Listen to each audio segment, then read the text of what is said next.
hampa. Okey, untuk video kali ni Ali nak tunjuk dekat hampa camel kita yang big size punya, yang boleh tampung maksimum sebanyak 12 orang. Jom Ali nak tunjuk apa macam mana kita punya kemah. Okey, untuk kita punya kemah, dia punya lebar ialah 300, dia punya panjang ialah 419 dan dia punya tinggi ialah 190. Untuk kita punya kemah ni, kalau korang nak berdiri, nak solat, kalau nak tukar baju dalam ni pun boleh, tak masalah tau, sebab dia memang sangat tinggi.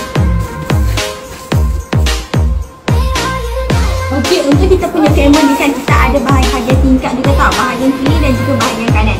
Kalau korang nak buka dia punya pintu pun boleh tau, just tarik sahaja zip dekat bahagian hujung. Ni pula dia punya pintu tak, kalau korang nak buka pun just tarik sahaja dia punya zip. Okey, jom ada nak tunjuk next pula.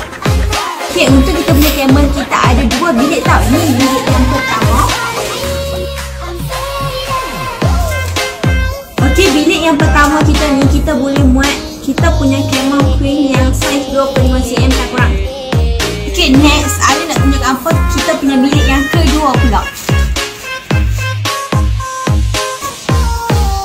Tada, yang ni kita punya bilik yang kedua tau. Okey, so yang mana yang family yang besar tu nak duduk, yang ada banyak ramai nak duduk dekat kita punya bilik memang selesai sangat. Sebab apa, dekat kita punya hall pun sangat luas dan juga sangat lebar. Korang nak tidur dekat sini pun boleh, tak ada masalah. Okey korang, dalam bilik juga kita ada tingkap tau, dekat bahagian bilik pertama dan juga bilik yang kedua.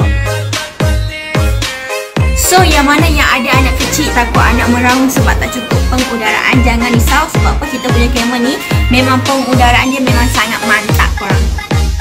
Okey, kalau korang perasankan dekat bahagian atas bumbung kita ni kita ada netting tau. So jangan risau, kita akan bagi dekat korang auto layer untuk korang tutup waktu malam kalau korang nak tidur. Okey, untuk awning dia korang jangan risau tak, kita akan bagi extra pun untuk korang kacapkan dia punya awning. Okey, kalau korang berminat dengan kita punya camel tank yang besar gedabak ni, korang boleh gerak dekat beg kuning dekat bawah sekarang.